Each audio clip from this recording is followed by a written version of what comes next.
표현을 사랑한다는 표현도 잘 안 하고 잘 다녀오라는 표현도 잘 안 하고 그래서 사랑한다는 너 술 먹었냐? 너 어디 아파? 어디 아프냐? 이렇게 얘기해.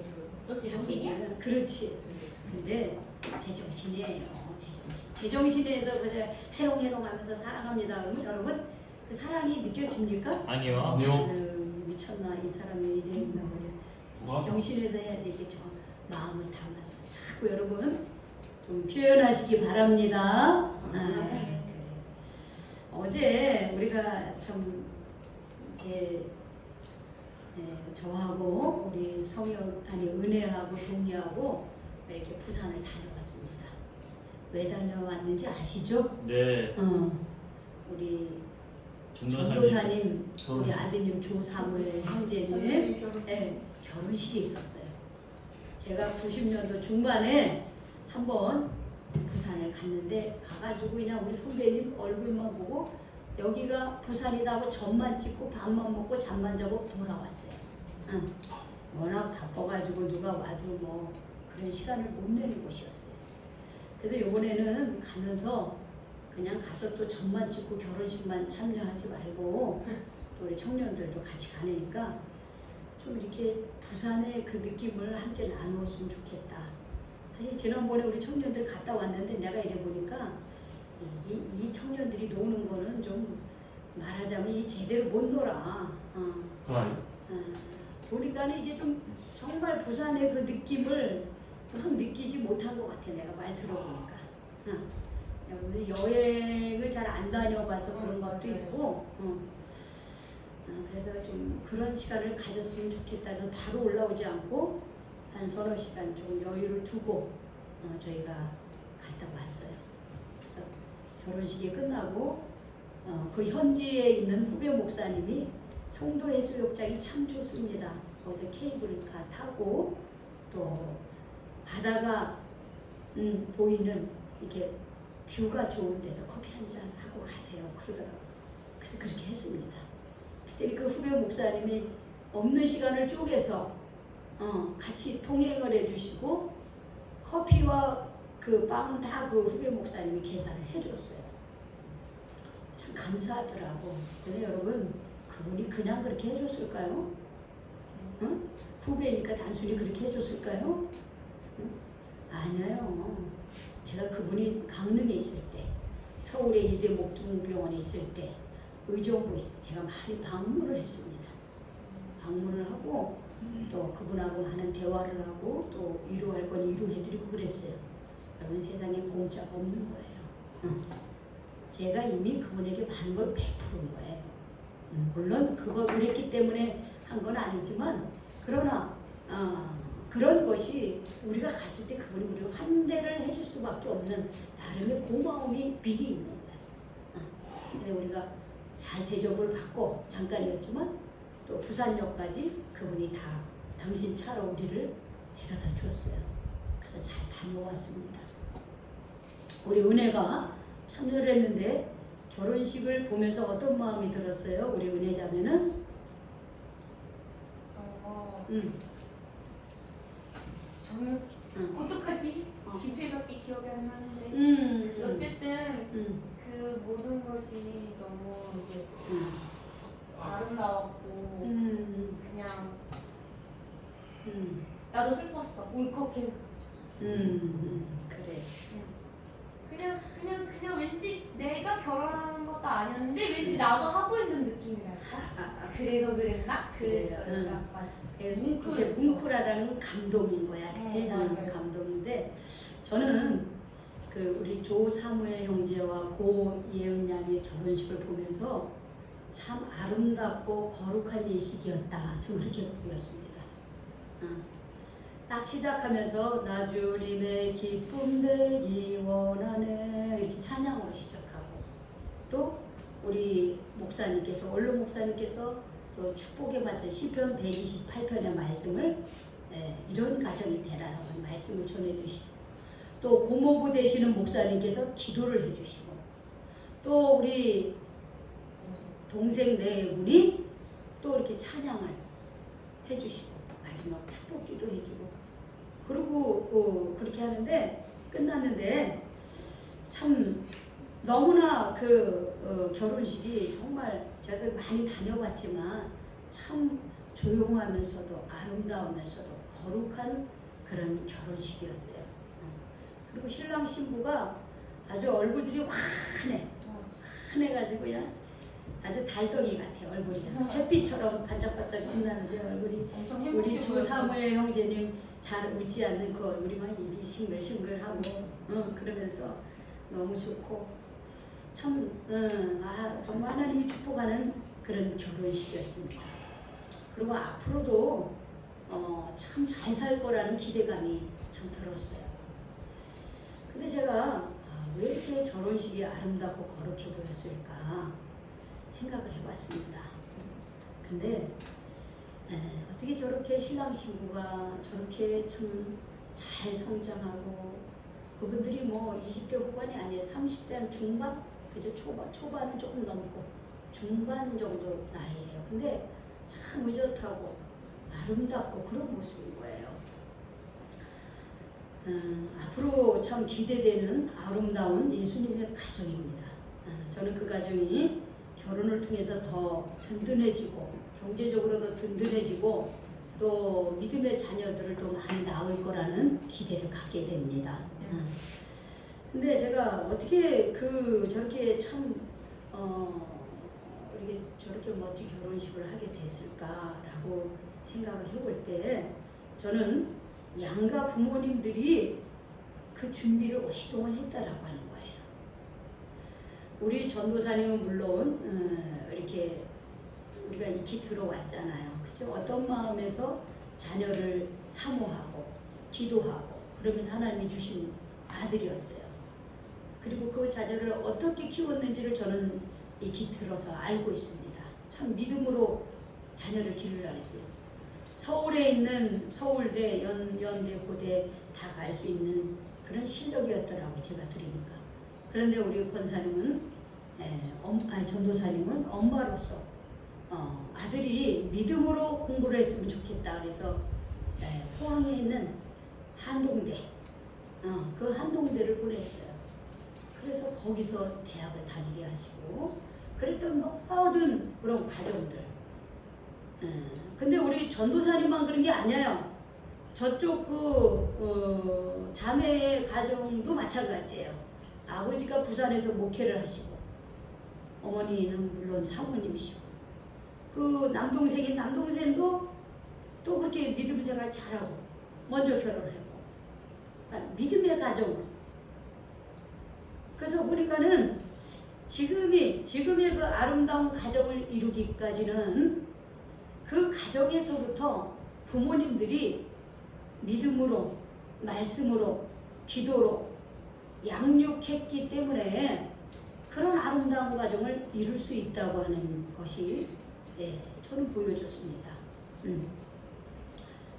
현재의 결과는 그냥 갑자기 된 게 아니라 과거에 그런 과정이 차곡차곡 쌓여서 현재의 열매가 맺어진다고 하는 것을 봤습니다. 그래서 우리가 이 가정이 세워지려면 기초부터 튼튼해야 되는 거야. 그 기초가 뭐냐?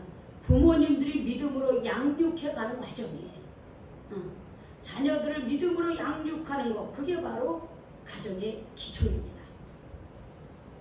근데 가정만 기초가 튼튼한 게 아닙니다. 여러분 집을 세울 때도 마찬가지죠. 집을 세울 때도 이 기초가 튼튼해야 되는 거예요. 일본 도쿄에는 유명한 제국 호텔이라고 하는 그런 호텔이 있대요. 여러분들이 나중에 한번 알고 있어요.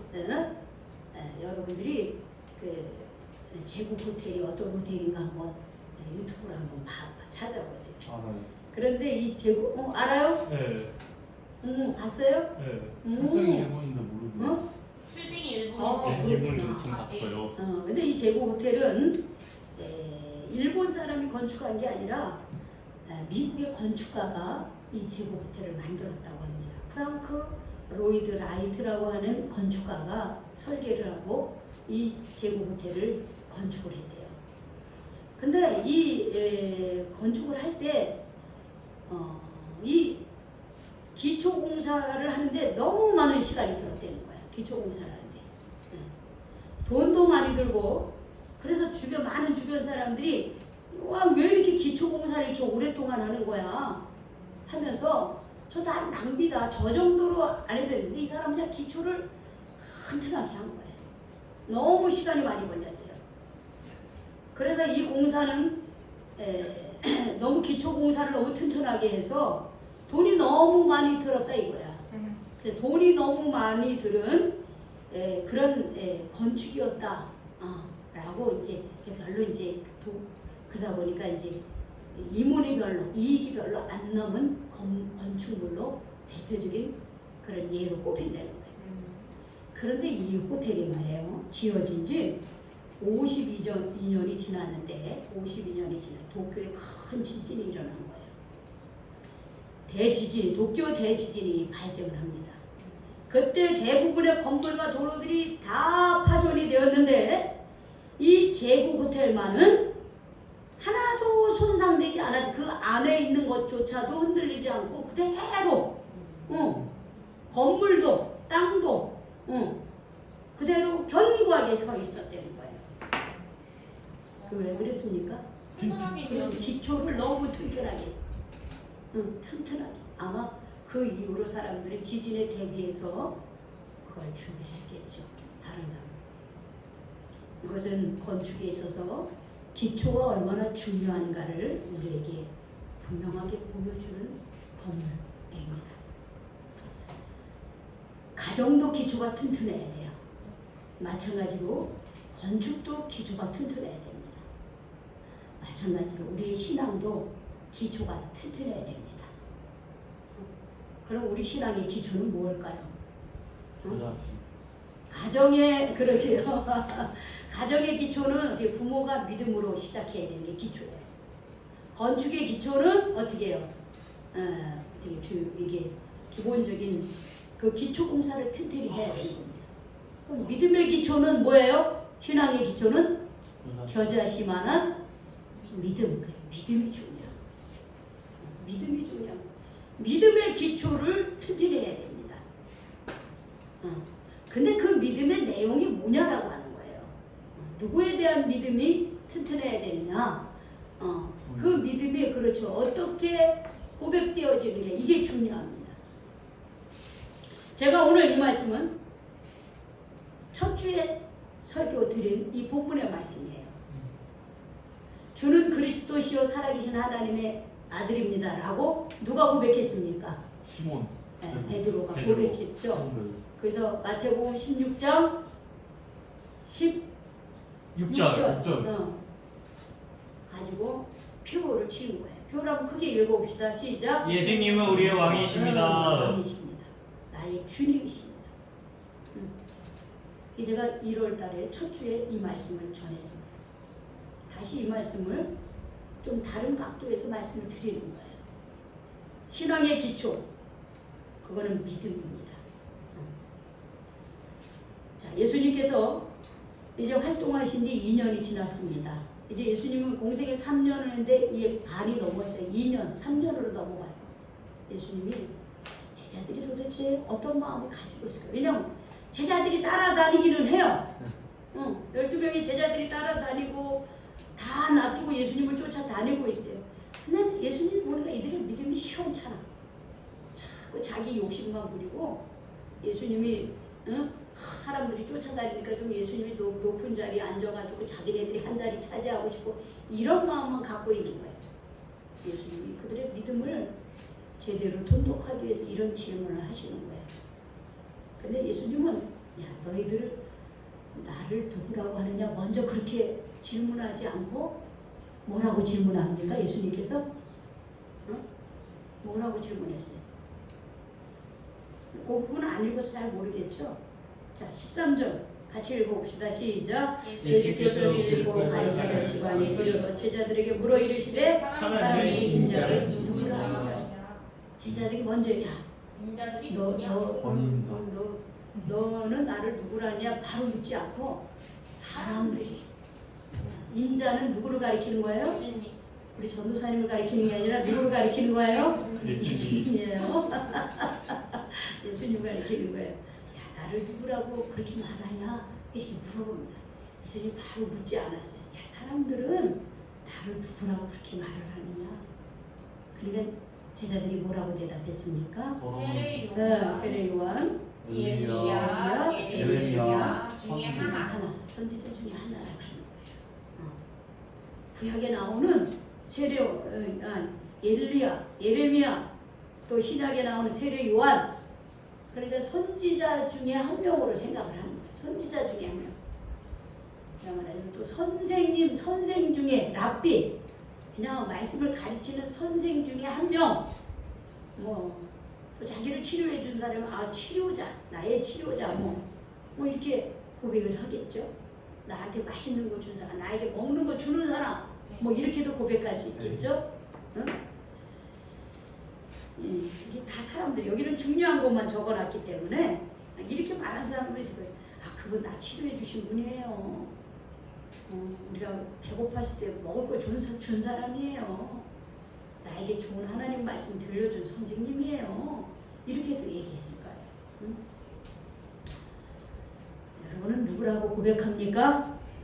나는 누구라고 고백합니까? 하나님의 자녀. 하나님의 자녀다. 하나님의 자녀다. 우리 노 권사님, 예수님은 누구십니까? 권사님에게? 하늘. 어? 하늘. 하늘에 있는 하나님의 아들이시다. 네. 우리 조봉남 권사님 정말 오늘 오기 힘든 가운데 오셨어요. 지난주에 제가 차를 여기 댈 데가 없어서 집에다가 대놓고 그래서 저기서 만나기로 했는데 저는 권사님이 그 정도는 걸어오실 거라고 예상했어요. 항상 그렇게 걸으셨으니까. 근데 우리 권사님이 예전보다 많이 이렇게 몸이 쇠약해지셨어 보니까. 권사님 제 목소리 들리세요? 네. 그래. 우리 그렇게 많이 걷지 않도록 늘 가까이서 모시도록 하겠습니다, 권사님. 응? 아멘. 권사님은 예수님을 누구라고 고백하셔요? 권사님은 예수님이 어떤 분이에요? 권사님에게 있어서 구주 예수님. 나의 구원자, 그쵸? 나의 구원자, 하나님의 아들이신 나의 구원자. 예. 자, 여러분 스스로 대답을 해보세요. 나는 예수님을 누구라고 고백하는가? 여러분 스스로 한번 솔직하게 나는 예수님을 누구라고 고백하고 믿고 있는가? 이제 예수님이 제자들에게 물어보십니다. 그래? 사람들이 선지자 중에 한 명, 예언자 중에 한 명, 뭐 이렇게 다 말을 한대. 그러면 너희는 나를 누구라고 고백하느냐? 예수님 물으시고 너희는 나를 누구라고 고백하느냐? 여러분 여기서 내가 예수가 어떤 분인지를 제대로 고백해야 우리의 신앙이 기초가 튼튼해서 신앙이 잘 자랄 수 있습니다. 우리 교회에 있는 한 분 한 분의 여기 계신 분들이 내가 예수님을 누구라고 제대로 고백하느냐에 따라서 이 교회는 든든하게 세워져 갈 수 있습니다. 기초가 없으면 내 믿음도 이 교회도요 흔들리고 무너지게 되는 거예요. 저는 오늘 시간 우리 신앙의 기초를 단단히 하는 시간이 되시기를 축복합니다. 아멘. 내가 정말 예수님을 무엇이라 고백하는가? 내가 정말 예수를 믿는다고 하는데 제대로 믿고 있는가? 다시 돌아보면서 그렇지 못한 부분이 있다고 한다면 주님 저를 불쌍히 여겨 주십시오. 베드로의 고백이 저의 고백이 되기를 원합니다. 여러분 이렇게 기도하시기 바랍니다. 예수님이 물어본 거예요. 너희는 나를 누구라고 고백하느냐? 그때 예수님이 그 유명한 제자가 유명한 그 대답을 했죠. 뭐라고 그랬어요? 주는 그리스도시요 살아계신 하나님의 아들이십니다. 이렇게 고백을 했어요. 주님은 나에게 그리스도십니다. 예수님은 나의 그리스도, 이거 구원자라는 뜻이에요. 구원자. 그리고 당신은 하나님의 아들이십니다. 이렇게 고백을 했어요. 그때 예수님께서 뭐라 하냐면, 야, 아요나 시몬아, 너 그거 네 스스로 한 게 아니야. 응? 하나님이 하늘에 계신 내 아버지께서 너에게 감동을 주셔서 내가 그런 고백을 한 거야. 응? 여러분, 우리가 주는 그리스도시여 살아계신 하나님의 아들이라고 하는 이 고백이 내가 하는 것 같아도 그 고백을 못하는 사람이 얼마나 많은지 몰라요. 입술로는 얘기하는데 실제로 내가 그렇게 살지 못하는 사람이 얼마나 많은지 몰라요. 그래서 내가 정말 예수 믿는 것 같아도 예수 믿는 게 아니라 교회만 왔다 갔다 하다가 신앙의 기초가 부족해서 다 떠나는 사람도 많이 있습니다.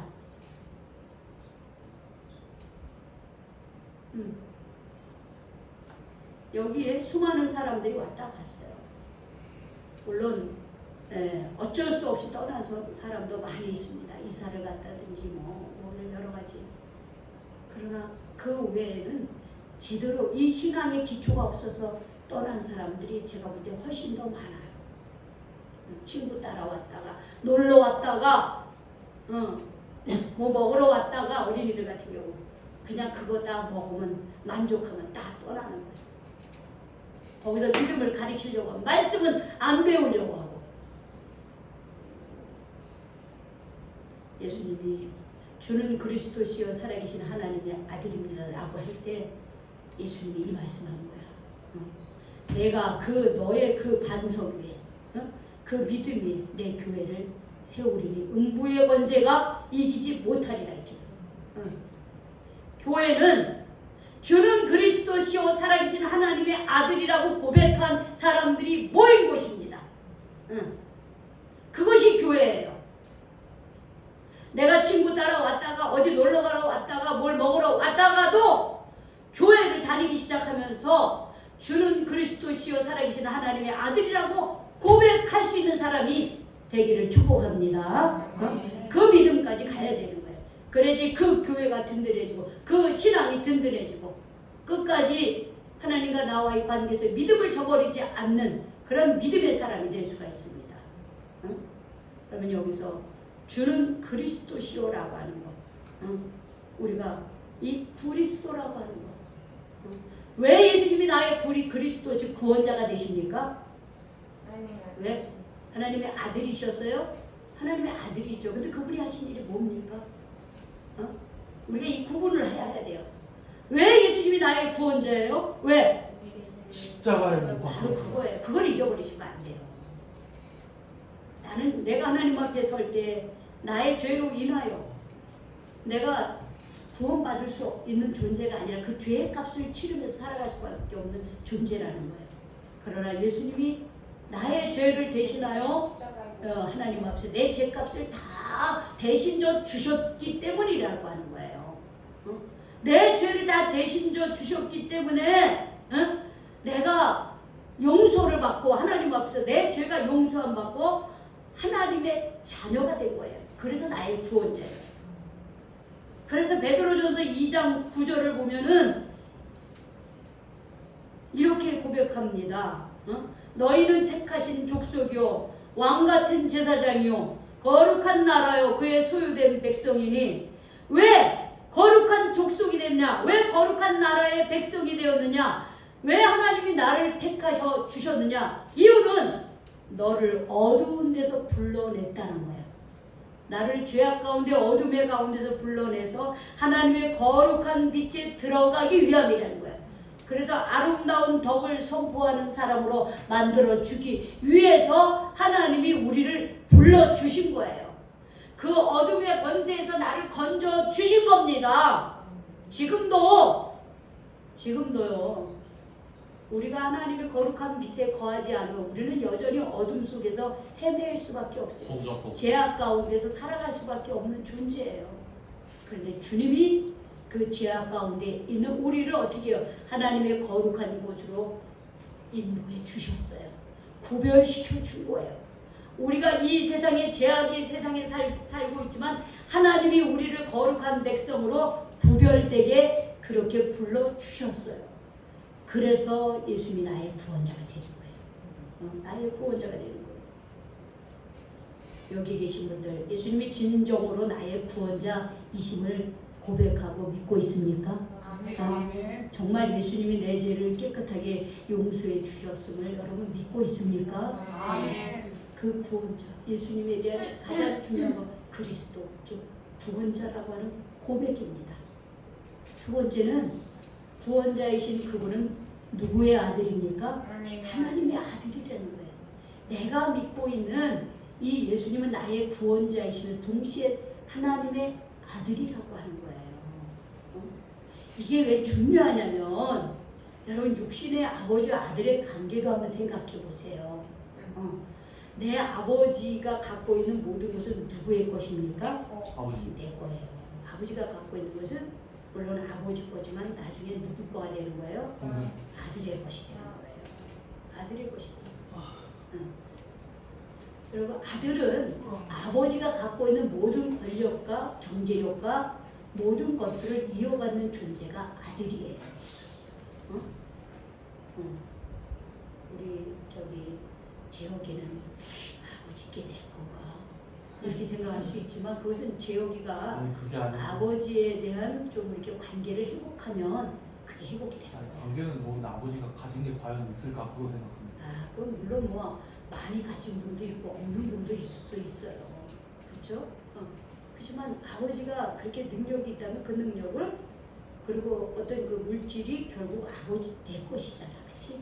예, 그런 것처럼 우리가 예수님이 하나님의 아들이라고 하는 것은 하나님의 것이 곧 누구의 것이라는 거예요? 예수님의 것이라고 말씀하는 거예요. 그래서 마태복음 28장 18절에도 나는 하늘과 땅의 모든 권능을 받았다고 이렇게 고백했어요. 하늘과 28장 18절 19절 20절에 보면은 하나님께서 우리에게 대명령을 주셔요. 그러면 너희는 가서 제자를 삼고 세례를 주고 어떻게 해요? 많은 백성을 하나님께로 내 제자 삼으라고 했어요. 그런데 예수님께서 우리에게 거저 보내지 아니하시고 어떻게 해요? 내가 하늘과 땅의 모든 권세를 가지고 있다. 그 권세를 너희에게 주겠다 그랬어요. 하늘과 땅의 권세를 나에게 주면서 가서 제자들을 많은 족속들을 제자 삼으라고 그랬어요. 제자 삼으라고 했습니다. 예수님이 하나님의 아들이라고 하는 것은 세상에 하나님이 이 세상의 주관자일 것처럼 예수님도 세상의 주인이라고 하는 것을 말하고 있어요. 그래서 사도 바울은 하나님의 아들 예수 그리스도 이거를 주인으로 표현하고 있어요. 하나님의 아들이신 예수님은 세상의 주인이라고 그렇게 표현하고 있는 거예요. 그래서 내가 믿는 하나님의 아들 예수님은 죽은 예수님이 아니라 지금도 어떻게 하는 거예요? 살아 계셔서 어떻게 하나님과 동일하게 우리와 함께 하시는 분이에요. 여러분의 인생을 한번 돌아보세요. 그 살아계신 하나님의 아들 예수님께 기도했을 때 여러분이 받은 응답들이 있죠. 사실 요번에 우리 큰일을 앞두고 우리 전도사님이 사실은 신경을 많이 쓰셨어요. 지금은 머리가 어떻게 해요? 어떠시나요? 괜찮죠? 그런데 며칠 전부터 우리 전도사님 머리가 찌끈찌끈한 거예요. 여러분 머리에 막 이 두통이 있으면 우리 권사님 어떠세요? 말도 못하죠. 저도 그래요. 저도 이게 지금까지 살면서 이 두통이 있은 지가 한 몇 번 있었어요. 자주는 저는 안 그래요. 근데 그때는 제가 심리적으로 굉장히 위축되거나 어려운 일이 있을 때 가끔 한 번씩 그랬어요. 얼마나 아픈지 몰라요. 두통이 뭐가 이렇게 이게 찌끈 그러는 거예요. 얼마나 아파요. 그 전도사님 며칠을 그렇게 하신 거예요. 그리고 다리 그것도 그렇고 이 큰일을 앞두고 큰일을 앞두고 그러면서 같이 계속 기도했습니다. 하나님께서 이 결혼식에 정말 거룩하고 아름다운 결혼식이 되길 악한 마귀 틈 못하게 달라고. 어제 제가 결혼식장에 그 호텔에 제주 그 호텔에 다 가서 제가 가장 먼저 물어봤어요. 전사님 머리는 어떠세요? 그랬더니 머리 두통 없습니다. 딱 그러는 거예요. 그리고 우리가 기도하는 게 있어요. 악한 마귀들 틈 못하게 해달라고 우리가 기도했어요. 정말 하나님께서 아주 쓰잘데없는 사람들을 오지 못하게 해주시고 아주 아름답고 거룩한 그런 결혼식이 되게 하셨어요. 하나님은 살아계시고 그분의 아들 예수 그리스도도 어떻게 하나님과 동일한 권세를 갖고 우리와 함께 하시고 살아계신 하나님이에요. 살아계신 예수님입니다. 살아계셔요, 예수님이요.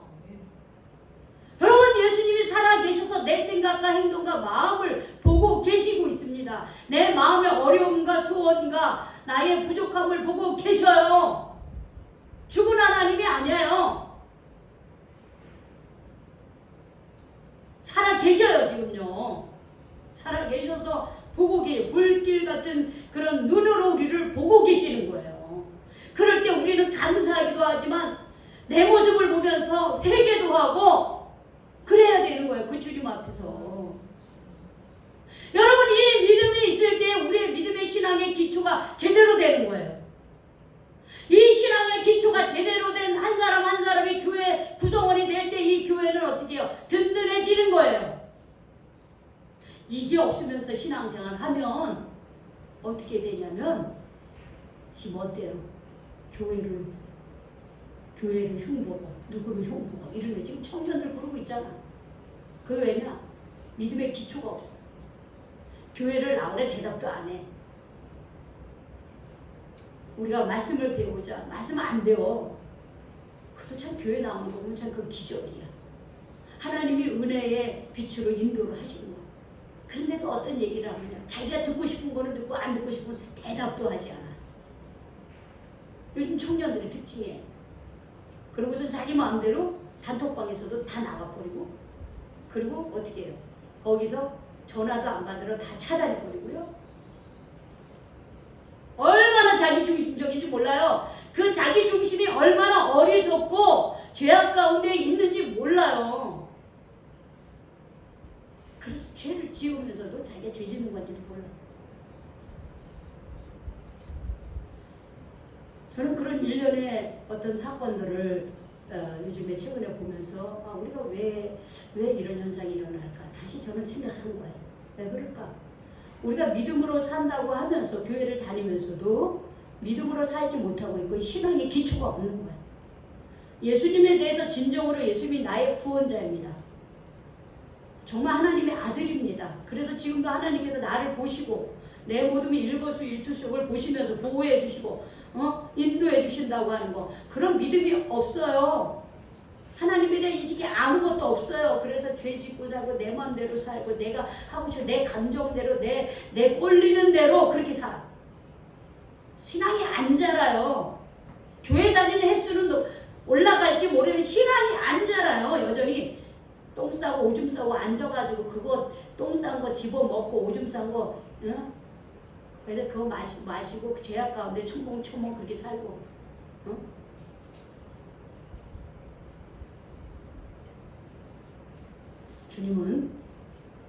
주는 그리스도시여 살아계신 하나님의 아들이라고 하는 이런 진정한 고백 위에 교회를 세웠습니다. 이런 신앙의 기초를 만들었어요. 돌아보시기 바랍니다. 나는 진정으로 예수님이 나의 주인이십니까? 나의 구원자이십니까? 아멘. 주님을 정말 하나님의 아들로 내가 믿고 있습니까? 아멘. 그 믿음으로 이제 남은 시간들을 온전하게 신앙생활 하시기 바랍니다. 아멘. 그런 사람에게는 하나님께서요 아름다운 열매를 맺게 해주시는 거예요. 우리 인생에 아름다운 열매를 맺게 해주시는 거예요. 저는 우리 전도사님의 그 결혼식을 보면서 너무나 아름다웠어요. 참 좋았어요. 저는 우리 교회 제가 알고 있는 우리 청년들이 좀 그런 멋진 아름다운 그런 결혼식도 올리고 그렇게 되기를 기도합니다. 근데 그건 저절로 되는 게 아니에요. 믿음으로 기도하고 주는 그리스도시여 살아계신 하나님의 아들이라고 하는 온전한 신앙의 기초가 있어야 되는 거예요. 그 기초 위에서 내 인생의 삶이 인생의 집이 지어지는 겁니다. 신앙의 기초 제대로 합시다. 아멘. 신앙의 기초를 든든하게 합시다. 아멘. 우리 주님이 도와주십니다. 아멘. 우리 주님이 함께 하십니다. 아멘. 기도하겠습니다. 하나님 감사합니다. 반석 위에 세운 신앙이 되게 하시옵소서. 반석 위에 세운 교회가 되게 하여 주시옵소서. 주는 나의 구원자시며 주님은 하나님의 아들이시라고 하는 이 신앙의 고백, 이 신앙의 고백이에 나의 신앙이 주님 기초가 튼튼해지고 내 신앙이 자라게 하시고 우리 교회의 성도들 한 분 한 분이 이런 신앙 고백 위에 주님 교회가 성장하고 제대로 뿌리를 내리는 그런 교회 되게 하여 주시옵소서. 저는 그것을 기대합니다. 하나님께서는 그런 신앙을 원하시는 줄로 믿습니다. 이제 저와 주님 우리 베델교회가 그런 신앙과 그런 교회가 되기를 원합니다. 진정으로 예수님을 고백하고 하나님의 아들로 인정하며 삶 속에서 하나님께 하나님을 기쁘게 해드리는 그런 삶의 자리에들 있게 하여 주시옵소서. 예수님의 이름으로 기도 올리옵나이다. 아멘.